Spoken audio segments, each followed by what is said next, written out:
Friends, good morning. Welcome to our class. Today's topic is objective of business. कोई भी business organisation जब establish होता है तो उसके कुछ ऑब्जेक्टिव्स होते हैं या फिर कुछ एम्स रहते हैं, टारगेट्स रहते हैं जिसको वो अचीव करना चाहता है। तो ये जो एम्स और टारगेट्स हैं कहीं ना कहीं हमारे ये बिजनेस के ऑब्जेक्टिव्स हुए हैं। तो business objective can be defined as a position where one want to reach in future. एक ऐसा पोजीशन जहाँ पर हम फ्यूचर में जाना चाहते हैं, फ्यूचर में उसको क्रॉस करना चाहते हैं, फ्यूचर में उसको अचीव करना चाहते हैं। These are the end which an organization want to achieve through its operation. अब ये जो ऑब्जेक्टिव हैं तभी एंड होता है जब हम अपने ऑपरेशंस के थ्रू वहाँ तक पहुँच जाते हैं, जब हम उसको रिसीव कर पाते हैं, अचीव कर पाते हैं। These are measurable in quantitative terms. हमारे जितने भी ऑब्जेक्टिव्स रहते हैं वो हमेशा से क्वांटिटेटिव टर्म्स में होते हैं, कुछ स्पेसिफिक टर्म्स में होते हैं जिसको मीज़र किया जा सके। मतलब कि जनरल टर्म्स में नहीं होना चाहिए कि हमको अपनी सेल इंक्रीज़ करनी है, लेकिन सेल इंक्रीज़ करनी है, कितनी इंक्रीज़ करनी है ये क्लियर नहीं हो पाएगा जब तक वहाँ पर क्वांटिटेटिव टर्म्स का यूज़ नहीं किया जाएगा। ऐसे ही इन सारी चीज़ों को, इन सारे सर्कल्स को फॉलो करते हुए, देखते हुए बिज़नेस के कुछ एक्स्ट्रा ऑब्जेक्टिव्स भी रहते हैं। जैसे उसकी अगर हम ये कहें कि जो भी हमारे ऑब्जेक्टिव्स हैं उनको कैटेगराइज कर दूं, तो बिज़नेस के कुछ इकोनॉमिकल टर्म्स होते हैं, कुछ इकोनॉमिकल ऑब्जेक्टिव्स रहते हैं जहाँ पर वो सिर्फ अपने ऑर्गेनाइजेशन के बारे में सोचती है। कुछ उसके सोसाइटियल टर्म्स, मतलब जिस सोसाइटी में वो एग्जिस्ट कर रही है तो उसकी सोसाइटी के लिए उसकी कुछ रिस्पॉन्सिबिलिटीज़ बनती हैं। Third one is your individual और पर्सोनल टर्म्स। तो इंडिविजुअल और पर्सोनल टर्म्स में क्या रहता है कि जो भी आपके एम्प्लॉयज़ वहाँ पर वर्कआउट कर रहे हैं उनके ऑब्लिगेशंस को, उनकी रिक्वायरमेंट्स को फुलफ़िल करना, ये हमारा जो है इंडिविजुअल टर्म है। तो इस तरह से 3 ऑब्जेक्टिव हुए, पर्सोनल, सोशल और इकोनॉमिकल। बात करते हैं बिजनेस ऑब्जेक्टिव की।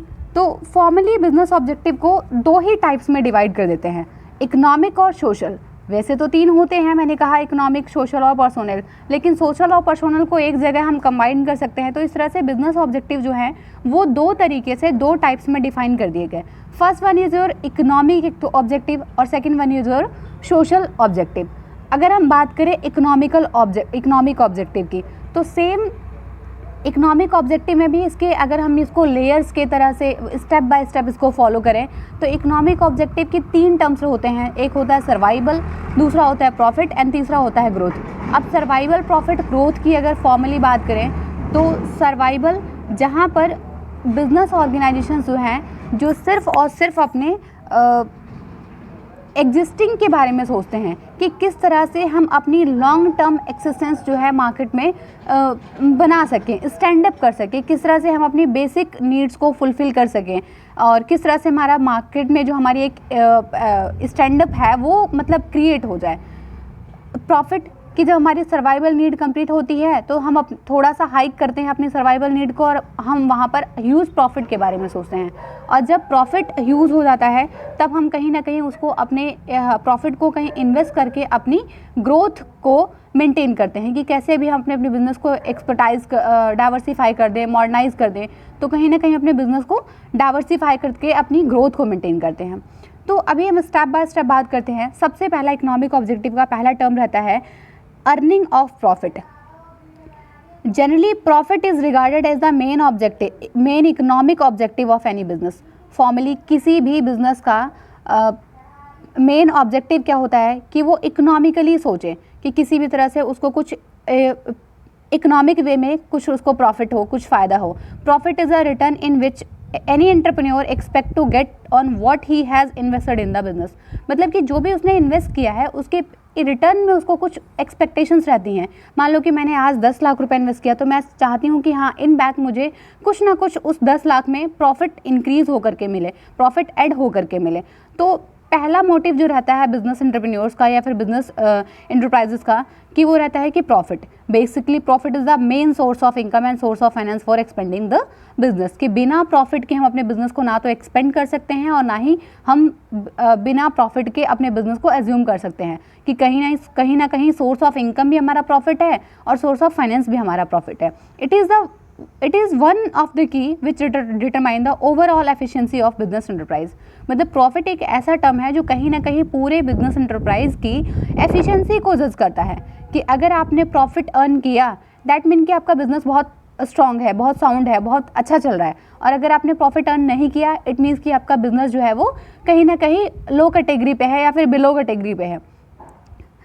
जब हम ये चीज़ अपनी प्रॉफिट की रिक्वायरमेंट को फुलफिल कर लेते हैं, तो प्रॉफिट के साथ मतलब एक हमने एक्सेसेंस वहाँ पर क्रिएट कर दिया, इतना प्रॉफिट हो रहा है हमको कि हम अपने बिजनेस को आगे बढ़ा सकते हैं। तो सेकंड रहता है क्रिएशन ऑफ न्यू कस्टमर्स, कि अब हमारा सेकंड वे जो हो गया वो क्या रहेगा कि हमको प्रॉफिट तो हो रहा है, लेकिन कहीं ना कहीं हम कुछ न्यू कस्टमर्स को जब तक ऐड नहीं करेंगे तब तक हम मार्केट में मतलब स्टैंड अप नहीं कर सकते। तो हमें क्या करना है कि अपने कुछ न्यू कस्टमर्स को ऐड करना है। The growth of the business also depend upon the growth on its customer, कि बिजनेस की जो ग्रोथ होती है वो कब किस पर डिपेंड होती है, कि जब तक आपकी कस्टमर जो है वो ग्रो करे। अगर आपने सोचा कि मेरे 10 कस्टमर हैं और मैं 10 सालों तक इन 10 के साथ ही काम चला सकूँ, तो ये ऐसा पॉसिबल नहीं है। 10 सालों में बहुत सारी चीज़ें जो होंगी वो हाइक होंगी, तो सेम वे में आपके 10 साल के कस्टमर्स भी जो हैं वो आपको हाइक करने होंगे। थर्ड है इनोवेशंस, आपने कस्टमर्स हाइक कर लिया। अब तीसरी चीज़ है इनोवेशंस, आप चीज़ों को टेक्निकली या फिर ये कहें कि मॉडर्नाइज नहीं करोगे। अगर आप इनिशिएटिव स्टेप्स नहीं लोगे, कुछ नए तरीके से चीज़ों को नहीं रिप्रेजेंट करोगे, तब आप मार्केट में नहीं टिक पाओगे। Innovations means creating new product और new uses for existing products, कि आपके पास जो भी प्रोडक्ट पहले से अवेलेबल हैं उसमें कुछ न्यू टेक्निकली या फिर कुछ किसी भी तरह से न्यू इनोवेशंस लेकर के आओ, जिससे कस्टमर को उसको यूज़ करने में मज़ा आए, कस्टमर्स को उसको ख़रीदने में मज़ा आए। कि जैसे मैं बात करूं कि पहले एक पेस्ट आता था डाबर लाल दंत मंजन, क्या आज भी वो डाबर लाल दंत मंजन रहता तो क्या हम लोग उसको प्रेफर करते? नहीं करते। तो कहीं ना कहीं हमारा टेस्ट प्रेफरेंस जो है वो चेंज होता है। पहले नोकिया के छोटे फ़ोन आए, फिर वैसे स्क्रीन टच आए, फिर अभी मार्केट में देखो कि कितनी सारे वेरिएबल्स हैं, कितने सारे वेरिएशंस हैं, तो कहीं ना कहीं इनोवेशंस भी मस्ट है।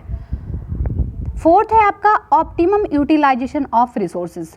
देखो इकोनॉमिक की बात कर रहे हैं हम, कहीं ना कहीं हम सारी चीज़ों का जितने भी हमारे पास इंग्रेडिएंट्स हैं, कंटेंट हैं, हम उनको प्रॉपर यूज़ करना है। तो फर्स्ट हमने बात की कि प्रॉफिट हाइक करना है हमको। दूसरा, कस्टमर्स को टाइम बाय टाइम अपडेट करते रहना है, टाइम बाय टाइम उसको अपग्रेड करना है, न्यू कस्टमर्स को ऐड करना है। तीसरी बात की हमने कि इनोवेशंस की बहुत ज़रूरी है। जब तक आप चीज़ों को नए तरीके से नहीं देखोगे, न्यू वे में रिप्रेजेंट नहीं करोगे, तब तक आप मार्केट में नहीं टिक पाओगे। फोर्थ है आपका ऑप्टिमम यूटिलाइजेशन ऑफ रिसोर्सेज। देखो ऑप्टिमम यूटिलाइजेशन ऑफ रिसोर्सेज मतलब कि आपके पास जो भी रिसोर्सेज हैं उनका भरपूर यूज़ करना। इट मीन्स कि ये नहीं कि आपके पास पैसा ज़्यादा है तो आप पैसे को बहुत ज़्यादा एक्सेस करके यूज़ कर दो कि आगे आने वाले टाइम के लिए पैसा ना रहे। ऑप्टिमम यूटिलाइजेशन मतलब कि जितनी आवश्यकता है, जितनी नीड है, उतने के अकॉर्डिंग। लाइक टाइम और कॉस्ट दोनों को आप उतना ही यूज़ करो जितने कि उस काम को करने के लिए उसकी रिक्वायरमेंट है। Any business must aim at optimum utilization of scarce resources. जो भी आपके पास रिसोर्सेज हैं उसका ऑप्टिमम यूज़ करना। All businessman must pursue their goals efficiently by using resource wisely and in cost effective manner. कि आपको कॉस्ट और टाइम दोनों को मेंटेन करके रखना है। कि अगर आप किसी भी काम को कम कॉस्ट में कर रहे हो लेकिन अगर टाइम बहुत ज़्यादा वेस्ट कर रहे हो तो भी वो रॉन्ग है। अगर आप कम टाइम में कर रहे हो लेकिन कॉस्ट बहुत ज़्यादा लगा रहे हो तो भी वो रॉन्ग है। तो आपको कॉस्ट और टाइम दोनों को का एफिशिएंट मतलब यूज़ करना है, एक प्रॉपर बैलेंसिंग वे में, कि आप टाइम और कॉस्ट दोनों को सही से मैनेज कर पाओ। अब सेकंड की बात करते हैं। ये तो हमारा हो गया इकोनॉमिक ऑब्जेक्टिव। सेकंड हम बात करें सोशल ऑब्जेक्टिव। तो देखो बिजनेस एंटरप्राइज जिस भी सोसाइटी में रहता है तो उस सोसाइटी के लिए उसकी कुछ ऑब्लिगेशंस बनती हैं। आप एक सोसाइटी के ही ऑर्गन हो तो आपकी सोसाइटी के लिए कुछ रिस्पॉन्सिबिलिटी बनी, तो वो सोसाइटी के लिए आपकी क्या क्या रिस्पॉन्सिबिलिटीज़ हैं, आप क्या क्या ऑब्जेक्टिव्स हैं जो आप सोसाइटी में जाकर के अचीव करना चाहते हो। The business is an integral part of society where it perform its business activities. एक इंटीग्रल पार्ट है जहाँ पर जाकर के अपनी बिजनेस एक्टिविटीज़ को परफॉर्म करता है। No business can act in isolation. अगर आप ये सोचो कि समाज से हट करके मैं अपना बिजनेस कर लूँ तो ये पॉसिबल नहीं है, क्योंकि बिजनेस भी समाज की ही एक कड़ी है जिसे आपको समाज में ही करना है। और समाज में करने के लिए आपको सबसे पहले चाहिए कि आप अपनी एक अच्छी इमेज, अपनी एक अच्छी पोस्चर, अपना एक अच्छा गेस्चर जो है समाज को रिप्रेजेंट कर सको। अब ये आप कैसे अचीव कर पाओगे, ये सारी चीज़ें जो है आप कैसे कर पाओगे? तो इसको करने के लिए हमको कुछ सोशल ऑब्जेक्टिव्स को अचीव करने होते हैं। फर्स्ट है क्वालिटी गुड्स। आप सोसाइटी में रह रहे हो, सबसे पहले कस्टमर जब आपके पास आता है तो वो आपसे कुछ ना कुछ खरीदने के लिए आता है।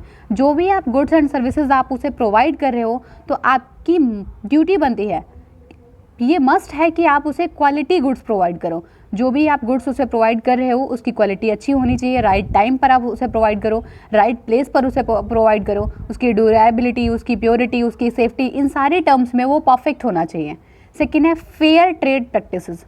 आपकी जो ट्रेड प्रैक्टिसेस हैं वो क्या होनी चाहिए, बहुत ही फेयर होना चाहिए, मतलब कि वो जजमेंटल टाइप की होनी चाहिए कि आप उसे हर चीज़ में उसको फेयर कह सको कि हाँ बहुत अच्छा है। Business enterprise must not indulge themself in as anti social practices like hoarding, black marketing of goods, over charging, misleading of the consumers etcetera. मतलब कि किसी भी तरह के आप अनएथिकल बिहेवियर को फॉलो ना करो।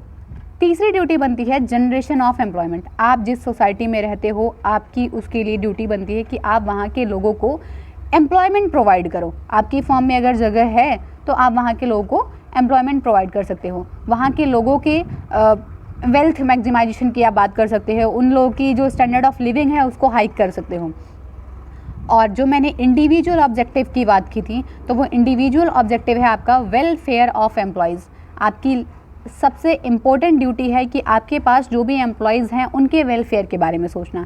अब उनका वेलफेयर कैसे हो सकता है, आप उनका भला कैसे कर सकते हो, अच्छी सैलरी दे करके, उनका स्टेटस मेंटेन करके, उनका रेस्पेक्ट करके, उनको अच्छे टाइम पे पर्क, फ्रिंज, अलाउंसेस वगैरह प्रॉपर वे में प्रोवाइड करके, इक्विटी के साथ में, जो जैसा अच्छा काम कर रहा है तो उसको अच्छी सैलरी देना। अगर किसी ने कुछ काम चोरी किया या फिर कोई प्रॉपर वे में काम नहीं कर पा रहा है तो उसको थोड़ा सा डिमोटिवेट करना। तो इस तरह से आपकी ड्यूटी बनती है कि आप जो भी आपके पास एम्प्लॉयज़ काम कर रहे हैं, वर्किंग एम्प्लॉयज़ जो भी हैं, तो उनका वेलफेयर सोचो। उनके साथ अगर आप अच्छे से कोऑपरेट करोगे तो वो भी आपको अच्छे से कोऑपरेट करेंगे। और कहीं ना कहीं एम्प्लॉयज़ का कोऑपरेशन जो होता है वो बिजनेस एंटरप्रेन्योर का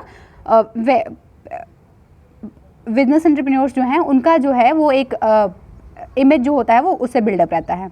अब नेक्स्ट बात करते हैं हम role of profit in business. अभी हमने इतना दिन बात किया कि सारी चीज़ें इंपॉर्टेंट हैं, लेकिन प्रॉफिट का बिजनेस में क्या रोल है, प्रॉफिट क्यों ज़रूरी है। अब हम ये सब जानते हैं कि बिजनेस एक इकोनॉमिक एक्टिविटी है और इकोनॉमिक एक्टिविटीज़ में हम बिना प्रॉफिट के बात नहीं करते। अब business must achieve sufficient profit to cover the risk of economic activity and thus avoid loss. कि जितने भी हमारे लॉसेस होते हैं या फिर हम बात करें कि हमारा सोर्स ऑफ फाइनेंस जो है या फिर सोर्स ऑफ इनकम जो है वो कहीं ना कहीं हमारे प्रॉफिट से ही रिकवर होता है। साथ के साथ अगर हमको लॉस हो रहा है तो वो लॉस भी हमारा जो है प्रॉफिट के साथ ही रिकवर होगा। तो usually the main objective of every business to earn maximum profit. Formally जो बिज़नेस का ऑब्जेक्टिव रहता है वो क्या रहता है कि आप ज़्यादा से ज़्यादा प्रॉफिट को अर्न कर सको। Profit is the excess of revenue over expenses. जो हमारे जितने भी एक्सपेंसेस को रिकवर करने के बाद जो हमारी रिमेनिंग अमाउंट बचती है वो हमारा क्या होता है, प्रॉफिट होता है।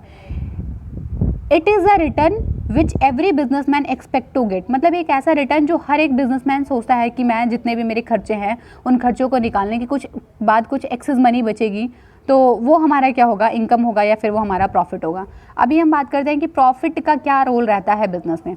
तो फर्स्ट है it is a source of income and income for business persons. मैंने कहा था कि बिजनेस पर्सनस की जो इनकम होती है वो प्रॉफिट होता है, प्रोफेशनल्स का फीस रहता है और एम्प्लॉयमेंट की सैलरी या फिर वेजेस रहता है। तो अगर हम प्रॉफिट को एज्यूम ना करें, प्रॉफिट हमको ना मिले, प्रॉफिट हम ना रिटर्न ले पाए, तो क्या हम अपने बिजनेस में कुछ इनकम कर रहे हैं। और अगर हमको इनकम नहीं हो रहा है तो आने वाले हमारे जितने भी एक्सपेंसेस हैं हम उसको कैसे रिकवर करेंगे। या फिर इन द किसी भी केस में फ्यूचर में हमारे को लॉस हो जाता है तो उस लॉस को रिकवर करने के लिए हमको पैसा चाहिए। तो प्रॉफिट एक ऐसा रिसोर्स है जो कहीं ना कहीं हमारे बिजनेस पर्सन्स की इनकम के रूप में काउंट होता है। सेकेंड है it can be source of finance for meeting expansion requirement of business. कि मान लो कि फ्यूचर में बिजनेस एंटरप्रेन्योर को अपने बिजनेस को एक्सपेंड करना है तो वो एक्सपेंड तभी कर सकता है, अपनी कमिटमेंट्स को, अपने सोर्स ऑफ फाइनेंस को तभी फुलफिल कर सकता है जब उसको प्रॉफिट होगा। तो प्रॉफिट कहीं ना कहीं अपने जो भी हमारी एक्सपेंशन रिक्वायरमेंट्स हैं या फिर हमारी जो कमिटमेंट्स हैं, हमारी जो लेन देन है उनको पूरा करने के लिए हमको प्रॉफिट चाहिए। थर्ड है it indicate the efficient working of business. कहीं ना कहीं प्रॉफिट से ये साउंड आता है कि हमारे जो बिज़नेस की एफिशिएंसी है वो बहुत अच्छी चल रही है। मतलब कि जो हमारी बिज़नेस की पावर है, जो हमारी एफिशिएंसी है, हमारी जो काम करने की हमारी जो एक इमेज है, गुडविल है, वो साउंड साउंड तभी हो सकती है जब हमको प्रॉफिट हो रहा है। तो कहीं ना कहीं बिजनेस की एफिशिएंसी को जज तभी करते हैं हम, या फिर इससे कंपेयर करते हैं कि उसको कितना प्रॉफिट हो रहा है। तो नेक्स्ट है आपका, it can be taken as society approval of the utility of business. Risk is always associated with the business, कि रिस्क जो होता है वो हमेशा बिजनेस के साथ इन्वॉल्व रहता है। A person who invest money in the business has to bear the risk also. अगर वो कुछ इन्वेस्ट कर रहा है तो प्रॉफिट के साथ उसको लॉस भी होगा। In the eventually of loss due to any risk he does not stop the business. अगर उसको बाई चांस कहीं लॉस हो जाता है तो इसका मतलब ये नहीं कि वो अपने बिजनेस को स्टॉप कर दे। He runs the business in hope of earning sufficient profit in future. वो क्या करता है, वो फिर से भागता है, फिर से कैरी करता है, फिर से कंटिन्यू करता है कि एक ना एक दिन उसको प्रॉफिट होगा। It is the profit element of motivate him to carry on with business even the cases of loss. कहीं ना कहीं प्रॉफिट जो है एक मोटिवेशन का सोर्स है जो एक एंटरप्रेन्योर को लॉस के बाद भी खींचता है कि हाँ अभी फिर से कंटिन्यू करो, तुमको प्रॉफिट होगा। नेक्स्ट है, it build up the reputation of business enterprise. एक बिजनेसमैन की रेपुटेशन, उसकी गुडविल, उसकी इमेज को मेंटेन रखने के लिए जो है वो आपका प्रॉफिट इम्पोर्टेंट है। Profit help in building the reputation और goodwill of business firm. With profit increase over time a business enterprise gain reputation, कि जैसे जैसे उसका प्रॉफिट इंक्रीज होता है, प्रॉफिट हाइक होता है, उसकी जो गुडविल है, उसकी जो इमेज है वो भी हाइक होती जाती है। मतलब कि अगर बिजनेसमैन को अपनी रेपुटेशन मेंटेन करनी है, अपनी गुडविल मेंटेन करनी है, अपनी एक इमेज मेंटेन करनी है सोसाइटी में, तो कहीं ना कहीं उसको प्रॉफिट के पीछे भागना होगा। और जैसे जैसे उसका प्रॉफिट हाइक होगा, प्रॉफिट बढ़ेगा, तो उसका जो इमेज है, उसकी जो गुडविल है वो भी इम्प्रूव होगी। Such goodwill create market standing which ultimately help to raise loans and obtain credit more easily. तो ये जो हमारी गुडविल है वो कहीं ना कहीं हमारी जितने भी हमारे जो क्रेडिटबिलिटी है उसको भी इम्प्रूव करती है। अभी नेक्स्ट बात करते हैं कि रोल ऑफ प्रॉफिट तो हमको क्लियर हो गया, but profit should not be the sole objective of business. हमने बात की थी ऑब्जेक्टिव्स की, और मैंने ये भी कहा था कि ऑब्जेक्टिव्स जो होते हैं वो इकोनॉमिकल ऑब्जेक्टिव होता है, सोशल और पर्सनल। तो प्रॉफिट जो है बिजनेस का इम्पोर्टेंट ऑब्जेक्टिव तो है, लेकिन सोल ऑब्जेक्टिव नहीं है। हम सिर्फ प्रॉफिट के बारे में इमेजिन नहीं कर सकते, हम सिर्फ प्रॉफिट के बारे में की तरफ नहीं भाग सकते। Earning of profit can not be the objective of a business any more than eating is the objective of living. जैसे जीने के लिए खाना ज़रूरी है, वैसे ही बिजनेस के लिए प्रॉफिट ज़रूरी है। ये चीज़ें जो है वो हम सेम सेंस में नहीं बोल सकते। मतलब बिजनेस के लिए प्रॉफिट ज़रूरी है, लेकिन वैसे नहीं है जैसे हमारे लिए खाना ज़रूरी है। मतलब इसके अलावा भी उसकी कुछ ऑब्जेक्टिव्स हैं जो वो फुलफ़िल करना चाहिए, सिर्फ अपने प्रॉफिट के बारे में नहीं सोचना चाहिए। जैसे ignore the interest of workers. आप प्रॉफिट के लिए वर्कर्स का हक नहीं मार सकते। आप ये सोचो कि हाँ मैं वर्कर्स को कम सैलरी दे दूँ, कम पे दे दूँ, कम वेजेस दे दूँ, जिससे कि मेरा प्रॉफिट जो है बढ़ जाए। तो अगर आप ऐसा कर रहे हो तो you are wrong. Workers are one of the most important factor of production. आपके जो प्रोडक्शन फैक्टर है उसका सबसे मेन इंपॉर्टेंट की हैं। अगर आप उनका हक मारते हो, उनके साथ अनएथिकल व्यूज़ को फॉलो करते हो, तो कहीं ना कहीं आप अपना प्रॉफिट को बढ़ा रहे हो, और ऐसे करके प्रॉफिट को बढ़ाना ये कहीं का सही तरीका नहीं है। सेकेंड है, ignore the interest of customers. अब आप ये सोचो कि कस्टमर्स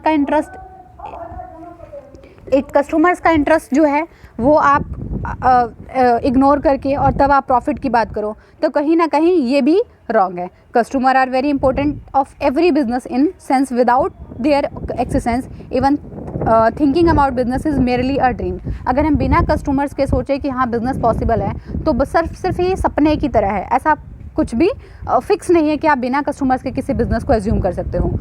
थर्ड है, ignore the interest of society. आप कहीं ना कहीं सोसाइटी के साथ जुड़े हुए हो और आपके कुछ ऑब्जेक्टिव सोसाइटी के लिए भी बनते हैं, और जो भी ऑब्जेक्टिव हैं हमारी सोसाइटी के लिए वो इम्पोर्टेंट हैं। जब तक आप सोसाइटी को फॉलो नहीं करोगे, आप सोसाइटी के साथ अच्छा एक हेल्दी बॉन्डिंग नहीं मेंटेन करोगे, कहीं ना कहीं आप जो है अपने बिजनेस को खो दोगे। आप अपने बिजनेस को एक अच्छा वे नहीं दे पाओगे, एक अच्छा स्टेप नहीं दे पाओगे।